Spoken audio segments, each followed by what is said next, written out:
All right, hello again. This is Jeff Scott, and I'm talking to you about Microsoft Security Development Lifecycle SDL field content.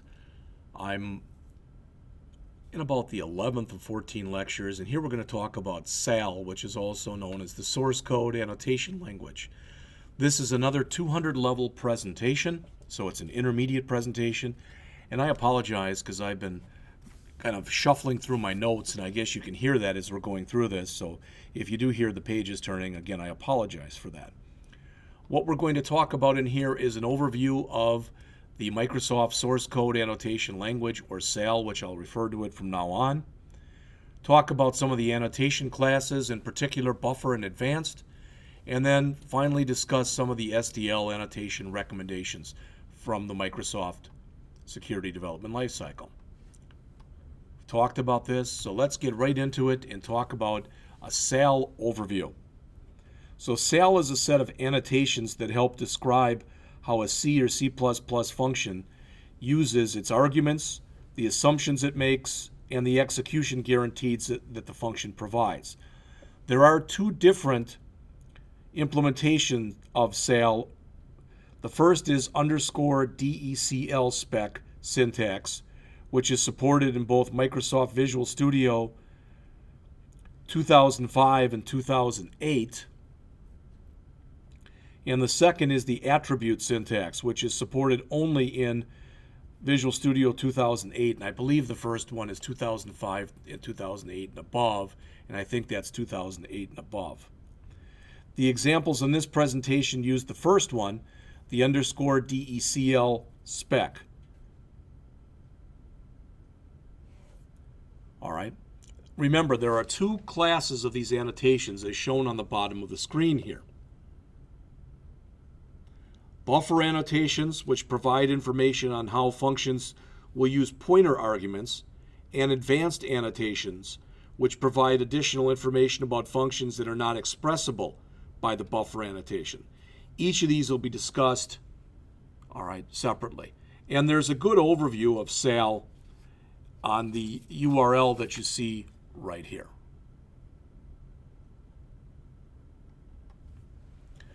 First of all, note on the bottom here, as we've been saying in virtually every presentation, this is not a silver bullet. When you analyze code, we talked in the last chapter about static code analysis tools and how they have to make certain assumptions regarding the code being analyzed. When these assumptions are incorrect, any vulnerabilities that are reported based on those assumptions may be false positives. Also, in the absence of detailed information about how a function uses its arguments, static code analysis often miss vulnerabilities, which can generate false negatives. Both false positives and false negatives require extra time and effort from developers. So source code annotations help static code analysis tools find more vulnerabilities with less false positives and less false negatives. The additional detail that they provide allows static code analysis tools to draw more accurate conclusions regarding the source code that is indeed being analyzed. Annotating code yields benefits that go beyond security. When you annotate code, the developer must document assumptions and behaviors of functions that they're implementing.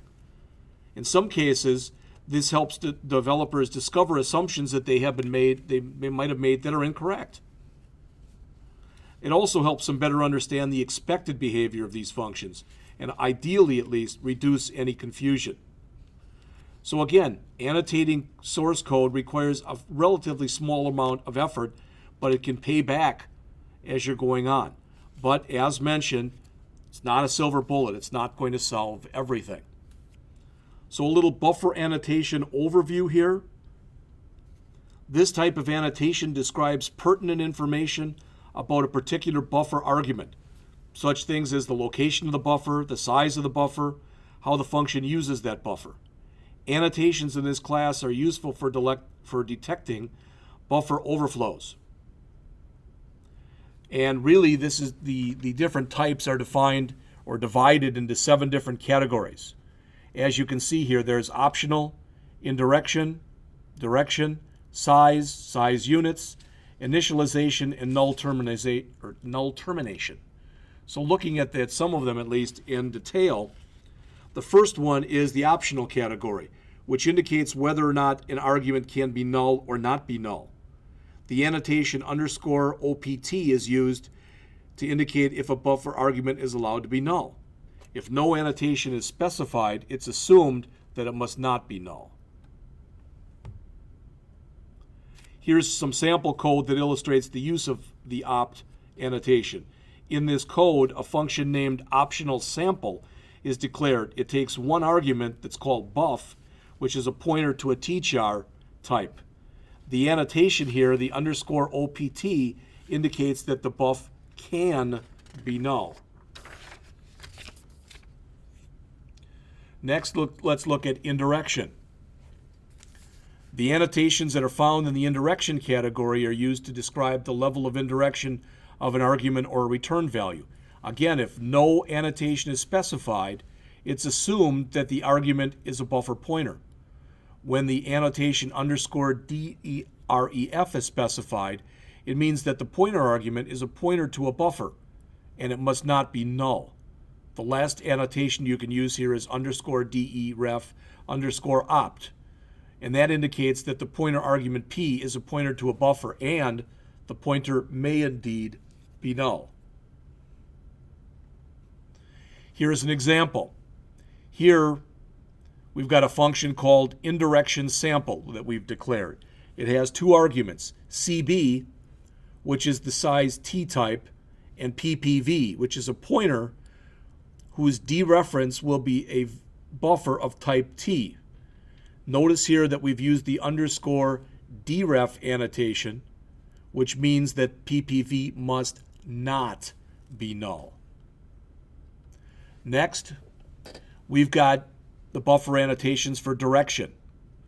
These indicate what direction a function will use a buffer argument. For instance, if the _in annotation is specified, this says the function will only read from a given buffer and not write to it. If the _out is specified, it says we will write into the buffer but not read from it. If the _inout is specified, this indicates that the function will read from and or write to the buffer. Here's an example. Here a function named direction sample is declared, and it takes one argument called PSZString. The annotation simply specifies that it will only be read from and not written to. Or written to by the direction sample function. Next, we have the size buffer annotation. These annotations indicate the explicit counts for the size and length of a buffer argument. These annotations are used in conjunction with other buffer annotation categories, such as size units and initialization categories. The first thing you see here, size in parens, indicates the total size of the buffer. The second annotation, size, length, is similar to the first, but it also has the length component, which indicates how much of the buffer is initialized by the function. Next, we have size units. The annotation in the size units category are used to describe the total size of a buffer argument. They indicate whether a specified buffer size is referring to element count, in other words, the number of logical elements in the buffer, versus byte count, which is the actual size of the buffer. The _ECount annotation is used to indicate element count, and the _BCount is used to specify byte count. Here we see an example. In the example code here, we've got a function called sizeUnitSample, which is declared and takes two arguments. The first argument is a pointer to a tchar type called buff. The second is an integer called cchbuff, used to describe the character count of the buffer. To explicitly indicate this to static analysis code tools, it's been annotated as you see here in yellow.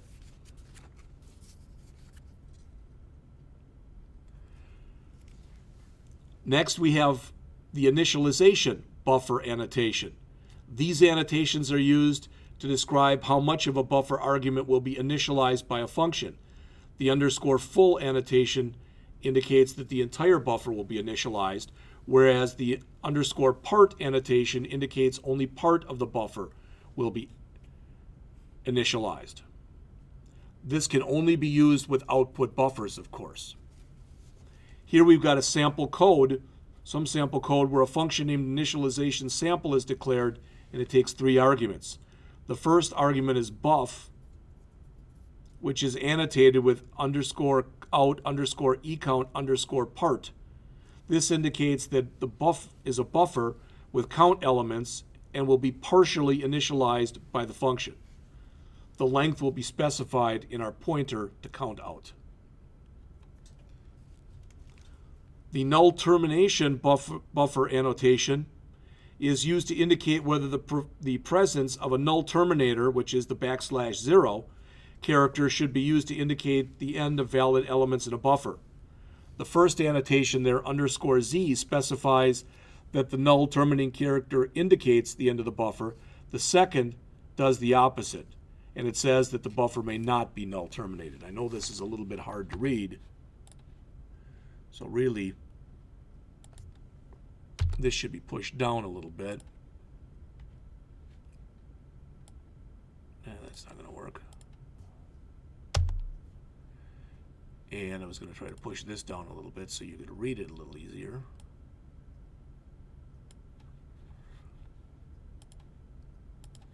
All right.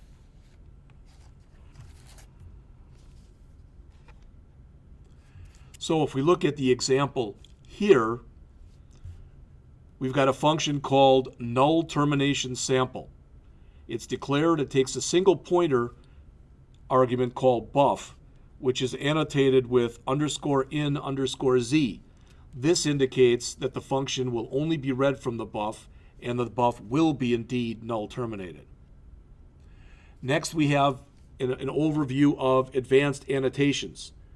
There may be some function behaviors that are not expressible by buffer annotations. In this case, advanced annotations can provide an additional set of annotations that can be used to add to existing annotations or describe conditional or complex behaviors. In this example here, we've got a function called freestrings, which requires a single argument called str_block, which is of type LPTCH. The argument has been marked with 2 annotations. The first is a buffer annotation shown here in green, and the second is an advanced annotation that's shown in yellow.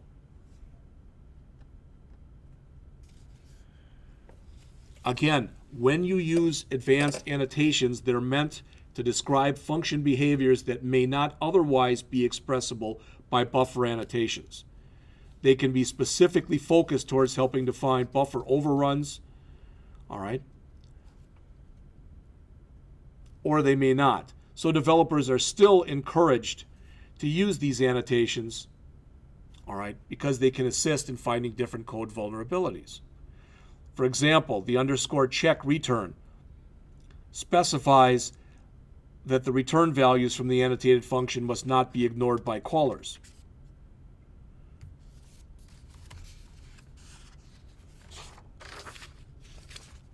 The underscore format string annotation indicates that the argument is a string that contains the % markers in the style of a printf. Whenever untrusted data is read that may contain these markers and then provided as an argument in a printf, it's known as a possible format string vulnerability. So this is something that a static code analysis tool can use to help identify a potential problem. So, how do you use source code annotation language in apps? To use it, the first requirement is to include the sla.h header file, as shown up above here. The second requirement is that the app must be compiled with versions of Visual Studio that support the /analyze compile time flag, which is Visual Studio 2008 and above. The source code the SAL or source code annotation language can also be used with Microsoft's Prefast. We talked about that in the previous chapter, a standalone static code analyzation tool.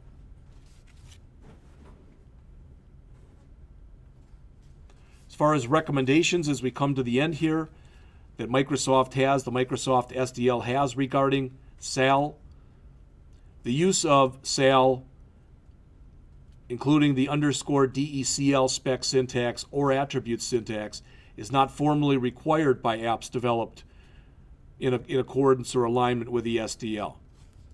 But as far as some recommendations, start annotating new code. Any new code should be annotated to improve results from static code analysis tools.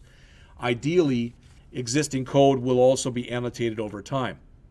Secondly, annotate the prototypes of functions that write to buffers. These are highly susceptible to buffer overflow vulnerabilities and should be annotated whenever possible. Third, annotate the prototypes of functions that read from buffers. Reading from buffers is not as prone to buffer flow vulnerabilities as writing. However, reading from can significantly affect the security posture of your application. Finally, use annotated headers whenever possible. Any code that references an annotated function will also gain the benefits of annotation. So, to conclude, we talked about SAL, the source code annotation language. Current static code analysis tools must make certain assumptions about the code they're analyzing.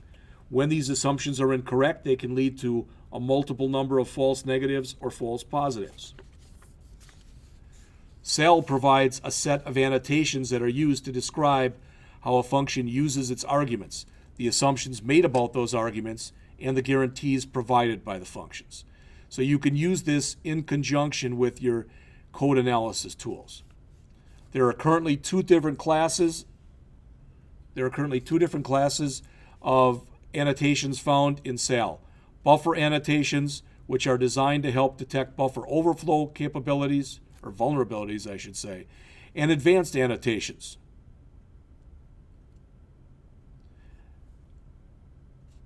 Those are used to help describe complex information about functions that are not able to be expressed by buffer annotations. Remember that apps being developed using the Microsoft SDL are not required to use SAL. However, Microsoft encourages all new development to use it. All right, so again, we've finished another lesson here. So we've gone through about 11 of these lessons. Again, I've been going over these with you every time. So we've talked about secure design principles, secure implementation principles, secure verification principles, threat modeling principles, threat modeling tool principles, fuzz testing principles, cross-site scripting principles, SQL injection principles. All right. And today we talked about banned API principles. We also talked about source code analysis tool principles.